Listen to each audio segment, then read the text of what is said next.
Okay, hello. Welcome to the August 24th edition of the Kubernetes SIG CLI bi-weekly meeting. I'm Sean Sullivan. I'll be your host today. We've got some announcements, pretty big ones about the release of version 125 specifically. And we have a couple topics that we're going to get to. So let's kick off with the announcements and let's get into version 125. Combiner is the name of the release. So that release went live yesterday on Tuesday the 23rd on schedule, which is nice. There's a blog post which I'll show here. Is that visible to everybody? The blog post now? Okay, great. Yes, it is. Okay, so Kubernetes version 125 Combiner, we've got our nice little logo here, and here are the major themes. I wanted to point out a couple to us while I'm on here, which is related to us, which is that the server-side unknown field validation went to beta, which means that it's default by now on the API server. And this is part of an entire effort to move a lot of the validation from the client to the server. And so I think if you want to know more about the forces behind that, I think Jordan Liggett has been pushing this particular effort. And the implementer of this, he's out on maternity leave. So you wouldn't be able to talk to him specifically, but this relates to us, this particular part. Another part which we may want to remember is that since ephemeral containers are graduating to stable, that's Coop control debug uses these ephemeral containers. And then another one we might want to consider, keep in mind, is that CRD validation. It sounds like the API machinery is moving more towards, instead of validating webhooks, wants to move to this common expression language, which would avoid the network traffic to go to validating webhooks. So please link into this if you want to know more about that. And so let's get back to, we have release notes if you'd like to click through those we have here, which also specifies some of the major themes and enhancements, features, deprecations. And so Maciej was helping us out about the code freeze. Maciej, would you like to? Okay, so Maciej put a link in there. Yeah, I put the link to the announcement, the third. Okay, here we go. Exactly, that's the one. So code freeze has been lifted and is now thawed. So right on. Put your code in after 3 weeks of being frozen. Okay, so on to our next announcement, which is the Contributor Summit KubeCon registration has opened, and I put the link in there. So if you're interested in, if you're going to KubeCon in Detroit in October 24th is the Contributor Summit. That's on a Monday, the day before the rest of the KubeCon convention. And if you'd like to attend the Contributor Summit, that's the link you'll want to click through. So there's a couple other smaller items. I think this next one was actually in the blog post on Kubernetes 125, which has to do with, we're now redirecting from k8.gcr.io to registry.k8.io. So instead of, and so the gcr.io URL may proxy or 302 to redirect to the second one, the registry.k8.io.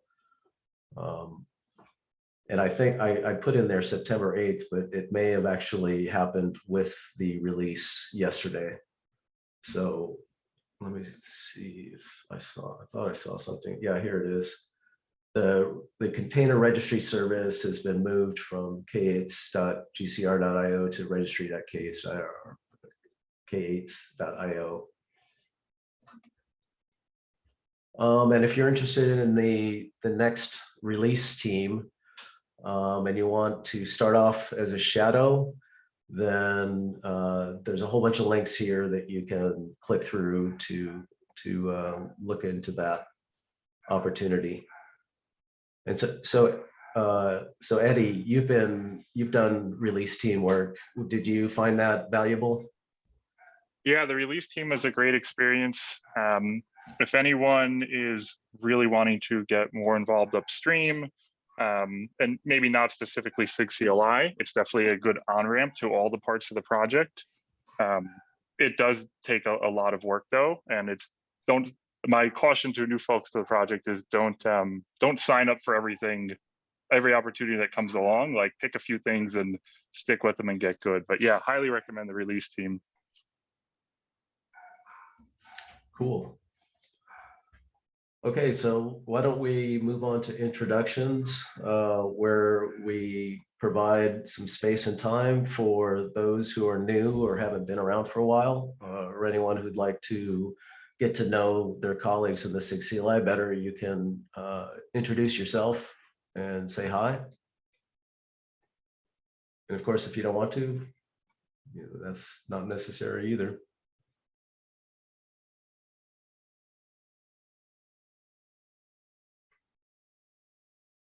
Okay, why don't we move on to the topics then? Maciej, would you like to talk about this first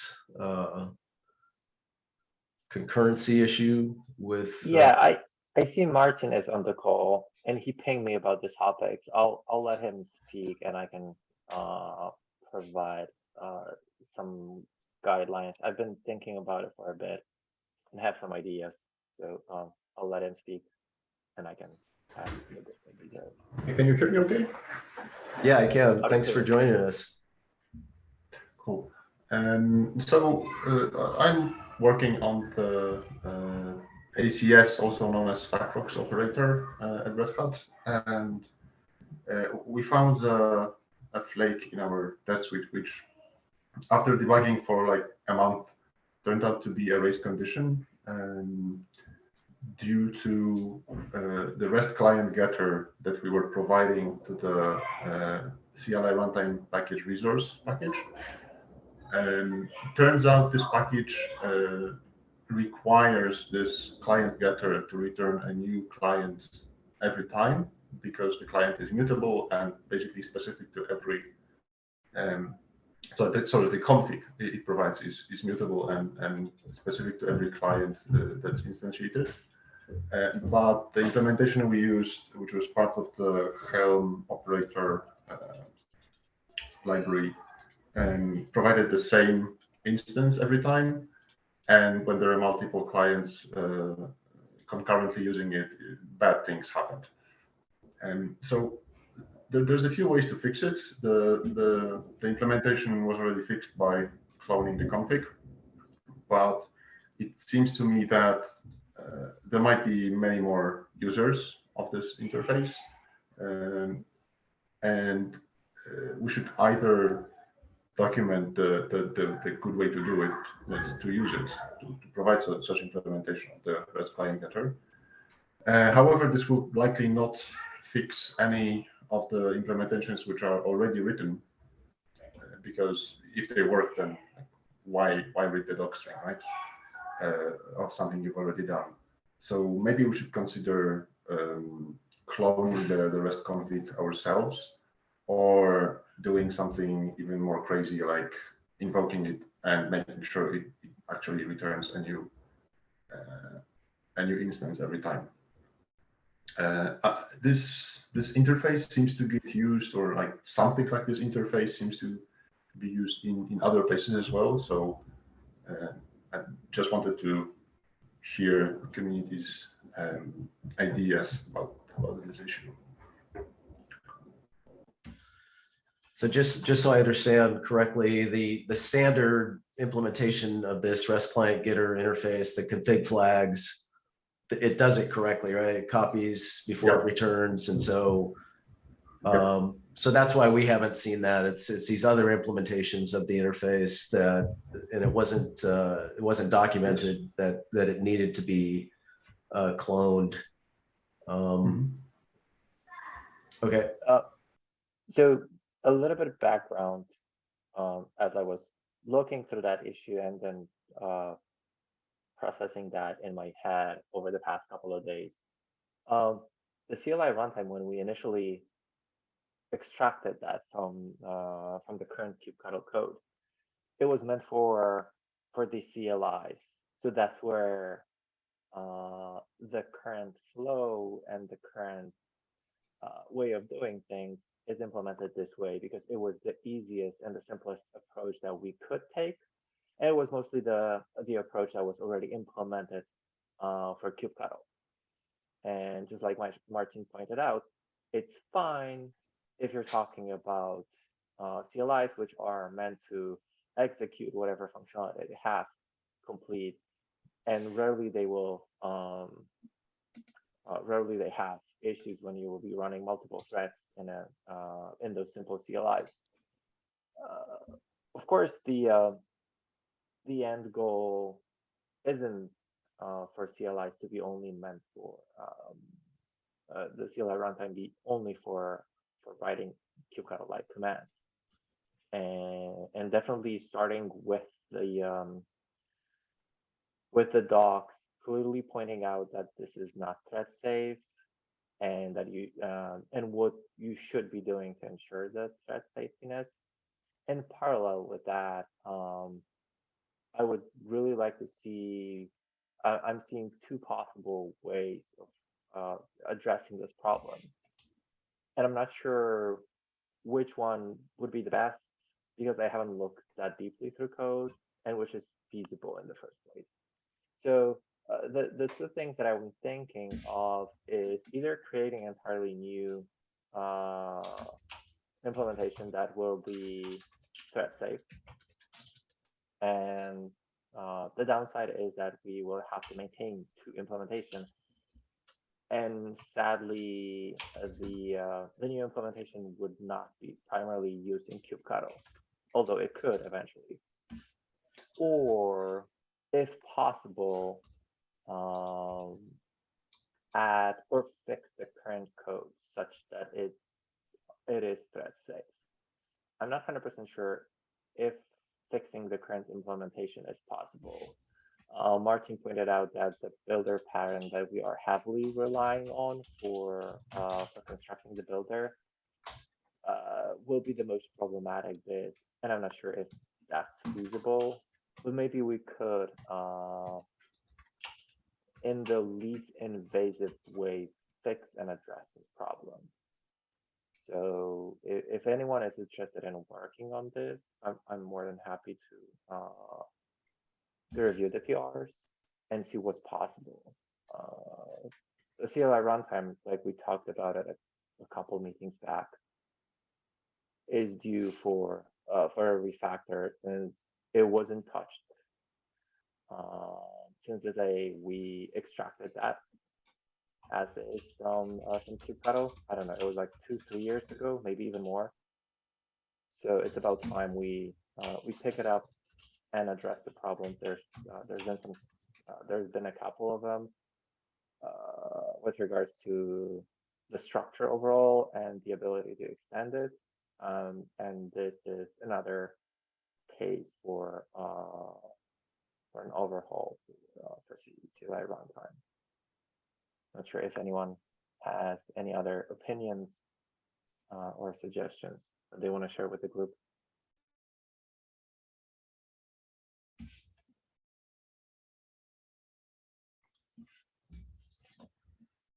So I'm having still a little bit of problems grabbing all the words. Maybe it's on my end. If someone else here is able to hear Maciej better, please add some more notes.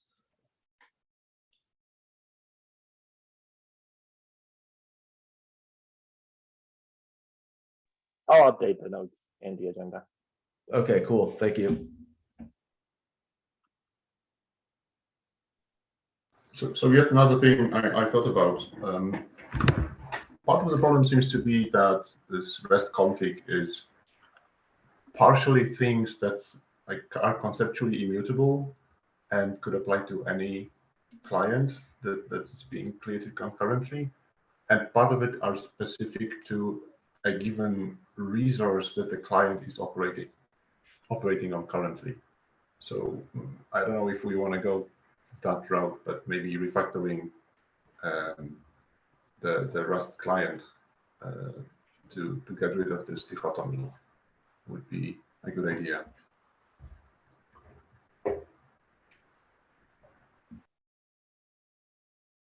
Like there's all kinds of stuff in the REST config. There's like TLS configuration. There's partial paths in the API. It seems like a organically grown thing. Unfortunately, it is. I'm not sure if we will be able to touch the config because that particular bit of code is owned by the SIG API machinery, and we're likely not going to touch or modify this particular bit. And yeah, as you said, there is some bits that just organically grew, and not everything we can do. And maybe just starting with the fact that we will be explicit about what the method is doing, how to do it in a non-modifying way, would be a good starting point. But yeah. Definitely.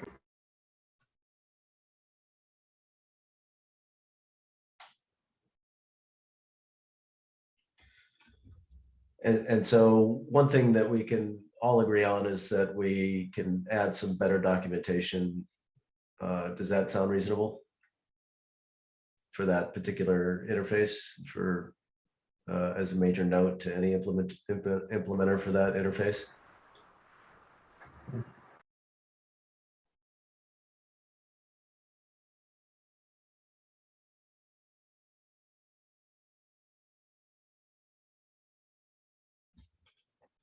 Okay.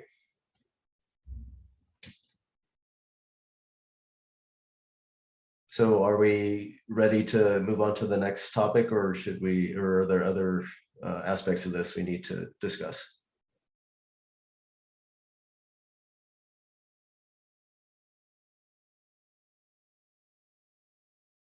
Okay, why don't we move on to the next apply prune issue. I know Katrina's here. Would you like to introduce this issue? Yeah, so this is one that is very similar to something that came up a while ago. This is the second time someone's felt strongly enough about this to attempt to make a PR for it, not just open an issue, which there also is. So I was looking at this and I thought that the original proposal was a little more aggressive than we can be, but that after thinking about it, I think there is a change that we could make with a reasonable deprecation process that would still be valuable to users. So the thing that is causing pain is that there is a built-in allow list that is used to identify which kinds get pruned when you use the -- prune flag without the explicit whitelist flag. So it just gets used no matter what type of resources you're passing in.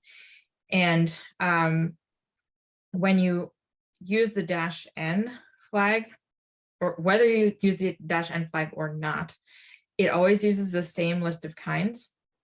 And that's what people find surprising, because two of the kinds, I think it's just two, that are in that default list are not namespaced.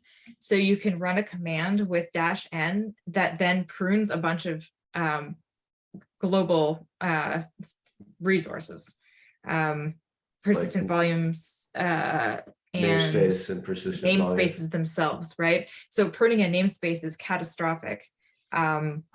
And in this case, you've got the -n flag specified, so people find that super surprising and dangerous, which I tend to agree with. So my proposal would be that what we can do is start emitting a warning that the, if we can go scroll down to the proposal there, one more. Is that it? Yes, there we go. So if and only if you Prune is given the namespace flag and is not given the whitelist flag, then we should emit a warning saying something like Kubernetes apply is no longer going to prune non-namespaces resources by default when the namespace flag is given. So explain what the change is going to be. And tell them that they can, if they want to preserve the current behavior, which I think is another reason why this is okay to do, they can specify the prune whitelist flag themselves with the same list that, that we're using internally as the default, if that is actually what they wanted for the future. So if for some reason they are managing a set of namespaces and volumes and some specific namespaces all in one group, they will still be able to do that. Then after the deprecation period passes, just change the default allow list so that if the namespace flag is specified, you get a default allow list that doesn't have non-namespaces resources in it. So it just removes percent volume and namespace from the defaults. So again, like if they specify the prune whitelist flag explicitly to give us that list of kinds, then there would be no behavior change at all. So this just makes it safer in the case where they pass the -n flag by improving the defaults. So because this is a behavior change and because we never discussed the specific proposal, but we discussed related ones and thought we couldn't do it, I wanted to bring it up with the group to see if there's agreement with my thinking here or not, and whether the cadence is appropriate if we do want to make this change, over what period we can do it. So there's one detail that we'll also have to keep in mind is that you could actually specify default namespace in the Coop config file, which has the exact same output or result as a -n on the command line.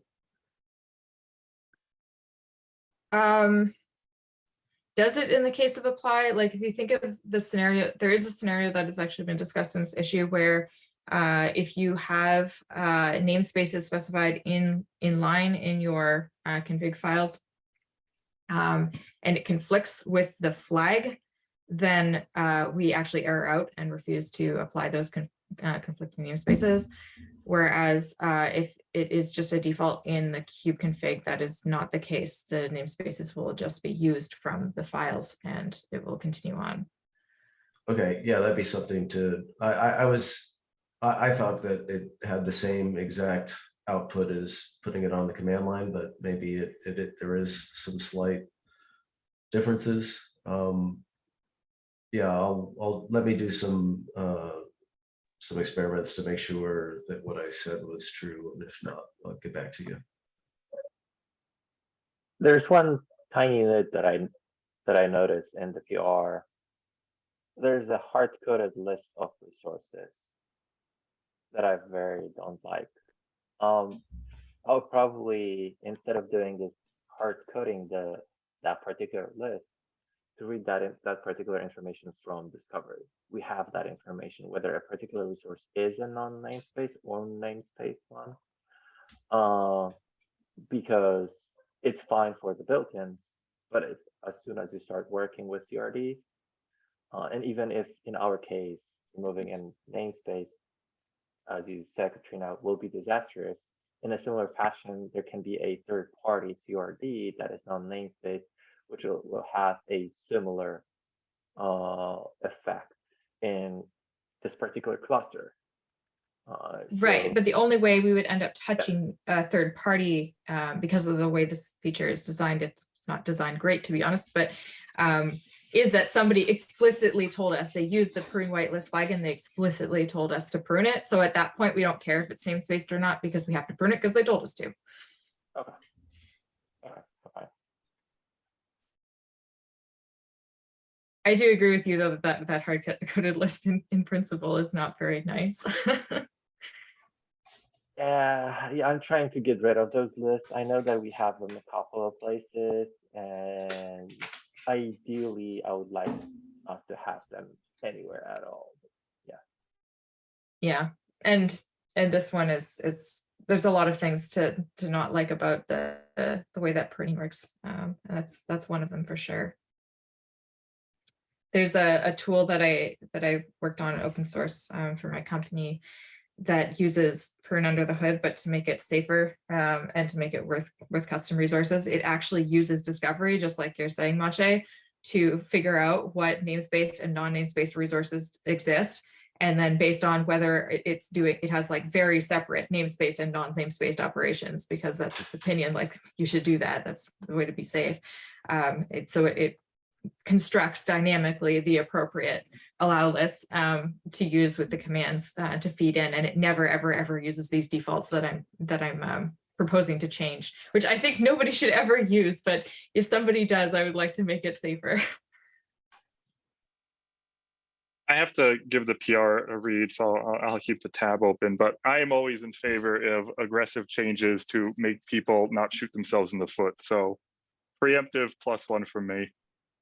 Right. So I guess that's to the second part there. If we agree that we can do this, do we need a deprecation period? Can we accept the PR with a warning that this has changed? That would be the most aggressive version, Eddie.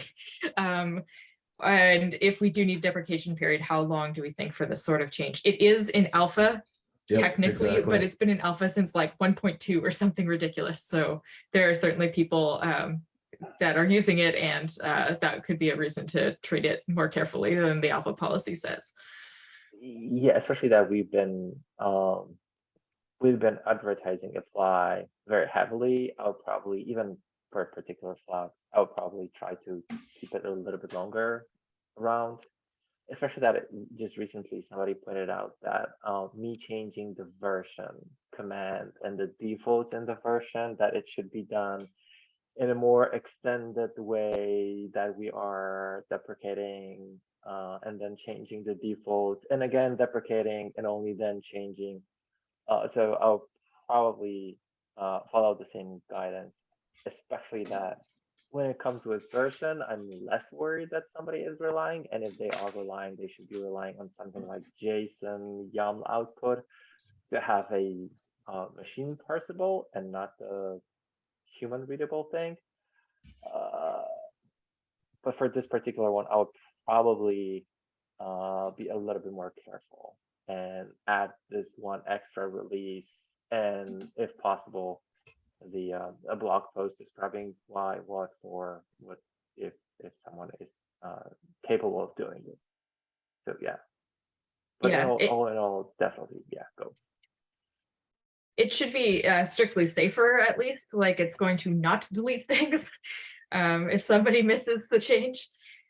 So I think that's good. But are you saying that we should follow like the beta deprecation cycle, even though it's alpha sort of thing, because of the command? Yeah, yeah, I would probably a little bit safer on that one. It never hurts. I've personally went through a ton of hoops with an alpha API in the past, just because people started using it, and it was barely available for 2 or 3 releases, whereas this one is, as you mentioned, for more than 20 releases. So yeah, it won't hurt, and it'll be on the safe side. All right, so warning this release, and then wait, I'll look up the policy, see what exactly it is, and then we'll change the behavior. Yeah, thank you. Great. There's also sort of a tack-on item, because I was looking at this, I noticed that the flag's name, which again, I'm not proposing changing anything about the behavior of the flag. That's going to be, that's not affected. But the flag's name is Prune whitelist, which is not using inclusive language. And I was wondering if we had buy-in to actually just sort of alias that and then follow the deprecation period to get rid of the old one. Yeah, I don't see a reason for your proposing the new name. The standard substitution is allow list. So I would propose just move to that Okay, yeah. prune allow list. And if we end up building a better prune, then we wouldn't even need that flag, right? The fact that we've hard coded the GBKs is a massive red flag, and that we even have this flag to specify which particular GBKs to prune really points to major underlying problems with Prune. Yeah, I agree. And like I said, I've had to do a bunch of stuff personally to work on this in the past. But I think that given that there's no KEP even existing, like that's something I'm interested in working on personally, but there's not even a KEP yet.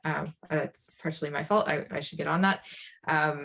But I think getting the inclusive language in something that we can definitely do in the next release, and it's so easy for us to do that I think it's worthwhile. So I'll ask the SIG now. I mean, we don't have to go into a rabbit hole, a whole tangent, but how does everybody feel about a significant refactor and change? We've done an experiment in the CLI utils using an inventory object to keep references to all the objects that have been applied. That's a particular way to solve this problem instead of trying to use these prune white lists, and instead of trying to, we can actually only prune now in namespaces that are in the current apply. So if you move everything to a new namespace and apply, it won't get rid of any of the previous, it won't prune any of the previous objects in the previous namespace, because it doesn't even know about that previous namespace. There has to be at least one object that specifies that previous namespace. There's several pretty serious drawbacks to the current prune, all having to do with how do you specify what the set of previously applied objects were. And so the way we do it now is we do it with a label, or we do it with minus all, which isn't minus all. And it ends up being causing these problems with the prune allow list and the namespaces. Whereas if you specifically say and keep track of in metadata for one of the objects, we call it an inventory object in the CLI utils, then you specifically know, regardless of whether it's what namespace it's in, what the GBK is, whether it's a CRD, we keep track specifically of what's been applied, and we look at that inventory object and the references within it in order to determine what that previous set of applied objects is. So this would be a major undertaking, and would change, could end up changing quite a few things, and would almost certainly get a lot of pushback from other parts of the community if we wanted to go down that particular path and follow the same mechanism that's being used in the experiment CLI utils. But yeah, I don't want to hijack this meeting and go down that whole rabbit hole of that, but I think that we hopefully we can come to some consensus as a SIG to determine whether or not we really want to fix prune with major refactors to actually solve the underlying problem of how we specify the previous set of applied objects. So when Phil initially kickstarted the CLI utils, from what I remember, that was one of the goals, to experiment, see what's possible, how far we can improve the current prune mechanism. And my expectation, I didn't have any particular dates set for that, but my expectation was that we will eventually get some results out of those experiments, which those results would be then presented in the SIG CLI as a set of options of, oh, we did this and that experiment. These were the results of this experiment. This is how we can improve the situation. These are the dangers, and these are the potential downsides of the approaches that we are going to take. And then collectively, we can pick which pros and cons we can accept, and then eventually start the path towards changing the Prune mechanism. That was the impression that I had in the past when the CLI utils kickstarted. Nothing came out of it, so I assume that since you're bringing this up, you would be able to put together a presentation outlining all that, and then we can make a more informed decision as a SIG. Okay, yeah, that was my impression as well. That so I know that I haven't gotten around to that yet, but it was on my plate to actually present to the SIG kind of what we've learned from the experiment in the CLI utils. You know, where we ran into issues and you know what the things that we actually saw worked. And let us all have a discussion on whether or not we want to create a CAP to actually fix kubectl with any of these learnings, with any of these particular methods that we experimented with, and even some that we didn't. So I mean, we considered. I mentioned this to Katrina already. We considered a method called tombstoning, which is very declarative, but it's also it also has its drawbacks, where you specifically mangle a particular YAML to like maybe put tildes around its name, and you get rid of its spec, so that when the apply looks at it, it knows that you specifically want to delete this object because you've mangled the YAML in a particular way. So there's a lot of people who don't particularly like that method, but there's several different methods that we had considered, and there was really only one that we ran with and had experience with the inventory object that I was describing before. But I will present to the SIG. Maybe I could do it as in a contributor at the contributor summit as a full session to say, hey, here's what we learned. I don't know if that's a good forum for it, but in the near term, I do plan on presenting to the rest of the SIG what we've learned. You did give a brief presentation at last year's North America KubeCon during our maintainer session, yeah?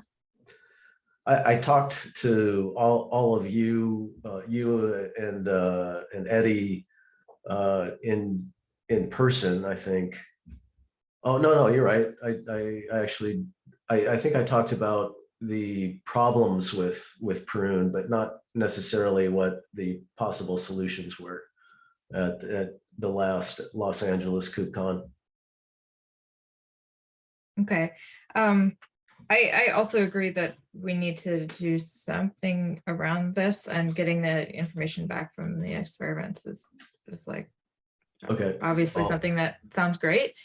I would argue that we actually do need a CAP about this. Like, we need to decide what to do with this. It's labeled alpha. We can't just leave it like that forever. I mean, we have so far, but that's really not great. And there's also, yeah. Go ahead. Sorry, I interrupted. The other thing to consider is that the current implementation, besides having a allow list, which is not a great approach, it also is based on looking for the kubectl client-side applies annotation on objects. So if we eventually completely get rid of client-side apply in favor of server-side apply, which doesn't have that annotation, then we're going to have a serious problem where it's just all of a sudden going to break. So I think we do need to do something to it. Like, we can't, it's not an option to just leave it the way that it is for indefinite. So that particular code path, which looks for the last applied configuration annotation, that was put there because we didn't want to prune objects that had been created with kubectl create or kubectl run. So server-side apply hadn't even come, wasn't even there when that was put in there. That's my understanding. And so actually just removing it to accommodate server-side apply, or specifically looking for not just the last applied configuration annotation, but also metadata from server-side apply would also be a pretty straightforward way to make pruning work with server-side apply, I think.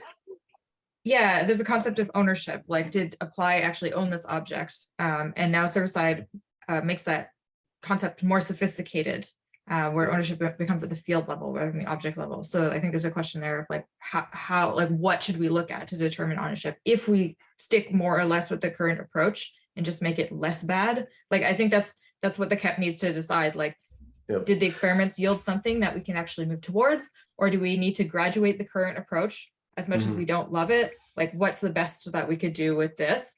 Given that people have been using it for however many years, we can't just remove it. So like what can we do to make it stable? So my personal opinion is that there's going to be a lot of pushback, and everybody's going to have a lot of opinions, and it's going to be it's not going to be easy to make progress. And I think that there may be a step where we actually decide whether or not we create a KEP.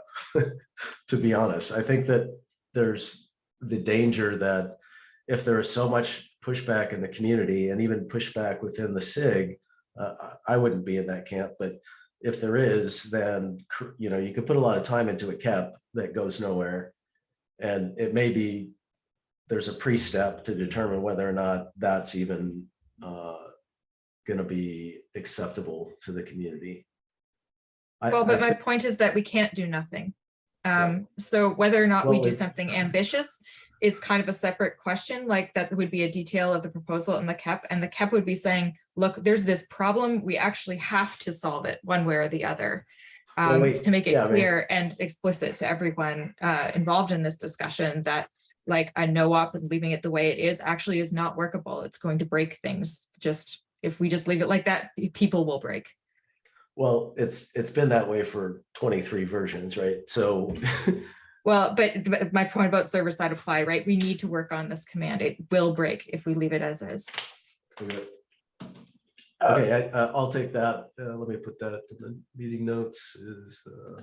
In a similar fashion, I actually thought about generalizing the idea of we can't just leave perma beta, perma alpha flag and what SIG architecture did, and that was implemented, I don't know, it might have been 2 years ago. I remember that the cron job API was affected by it. What they did was they explicitly said and put a timeline on every API that you have literally 6 months from today to either promote the API or it will be deprecated and entirely removed. I guess that we should think about having something in a similar vein, even though the SIG architecture focuses primarily on the Kube API server APIs. If you think about it, every single command, every single flag is in some way API. And if you go through the deprecation or in general API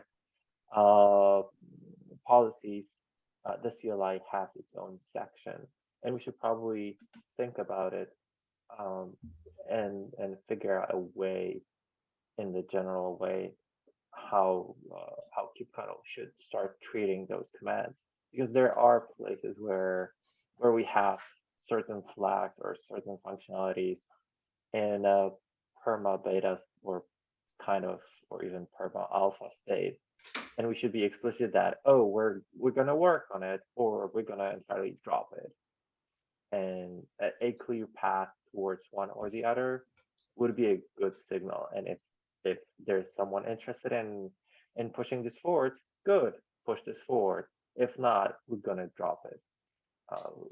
we can't fix everything everywhere for everyone. So that would be those some safeguards for us as a SIG to ensure that stuff are either moving forward or after some period are removed from testing and we don't have to deal with them.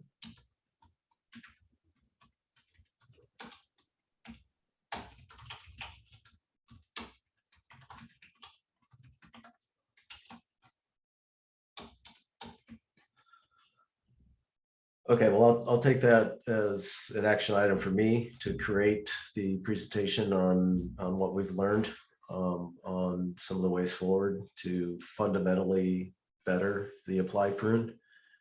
And is Sean, that- yep, sorry. Would you mind if I made a cap? It wouldn't Not at have all. like the If- solution part in it. It would like have remove it entirely, fix it in place, use experimental learnings from SIG CLI experiment, like at that very high level, just to make the argument that we need to do something as sort of a starting point. yeah, I mean, I I'll do whatever I can to avoid doing a cap. So if somebody else. Yeah, I don't mind championing that. I like I said, I maintain a tool that relies on this feature and would, and I'm very aware of the ways in which it is broken and unaware, but also the ways it's broken, but I'm also aware of how valuable it can be and would rather that projects like mine and many others in the community don't have to figure out independent implementations because we abandon it upstream. Yeah, I think it's fundamentally broken, as for the reason that I mentioned before of the limitations on how to specify what the previous applied set is.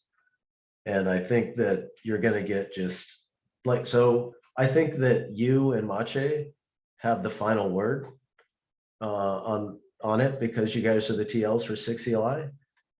But it's been my experience that everybody and his brother has a different opinion, and it's going to be it'll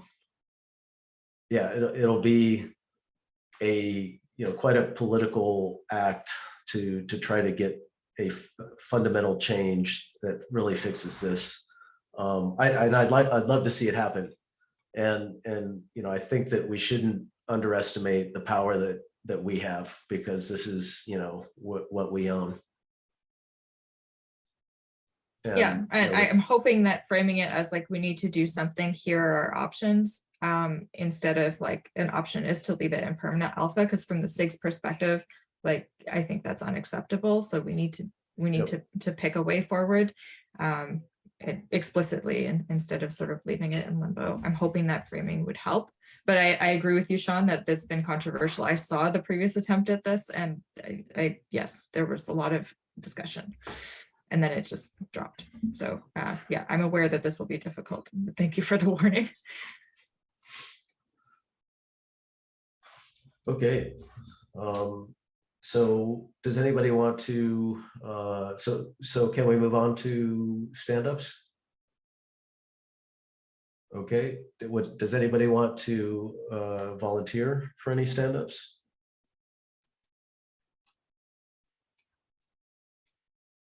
I've been talking a lot, but I can do a quick one of top of mind for customize.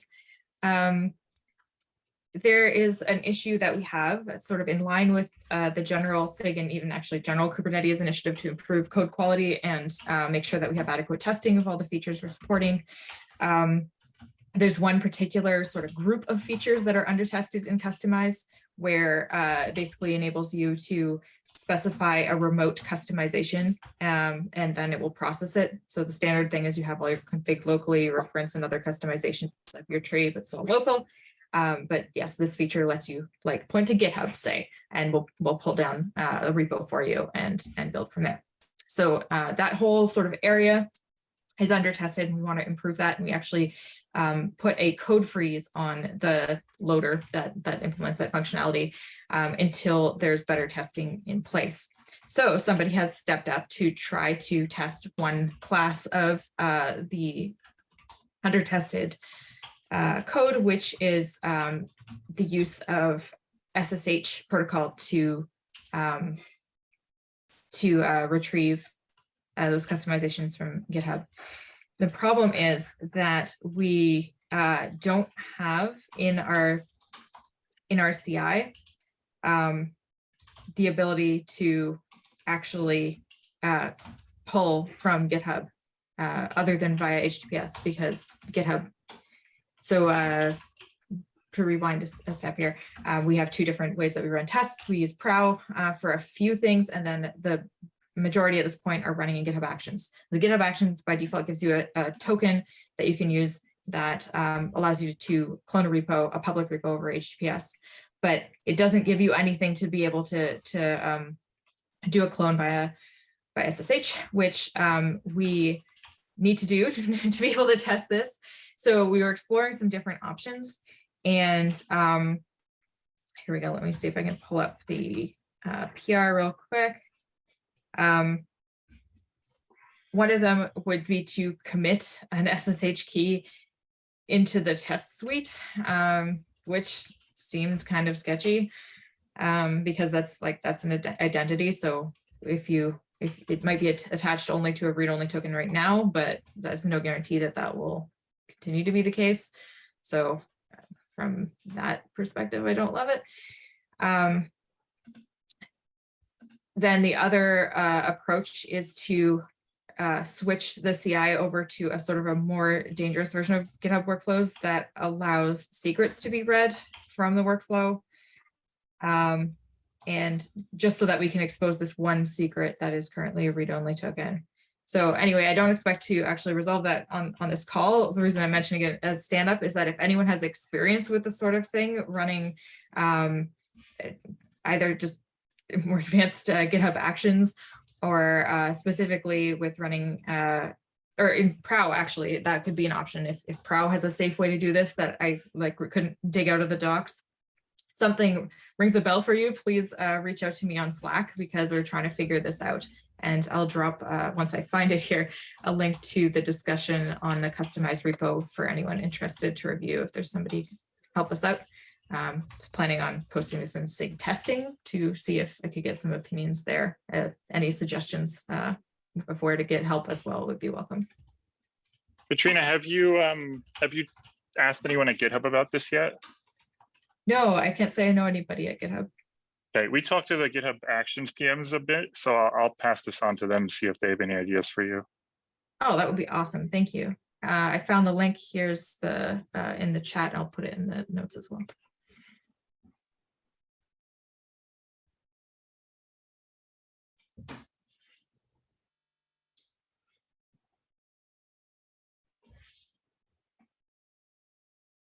Yeah, so let me know if those notes accurately reflect your comments, Katrina.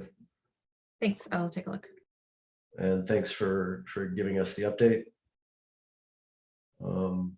So I think we've got 3 minutes, and maybe we'll end this 3 minutes early if we don't have anything else. Does anybody else have anything that they'd like to share with the SIG?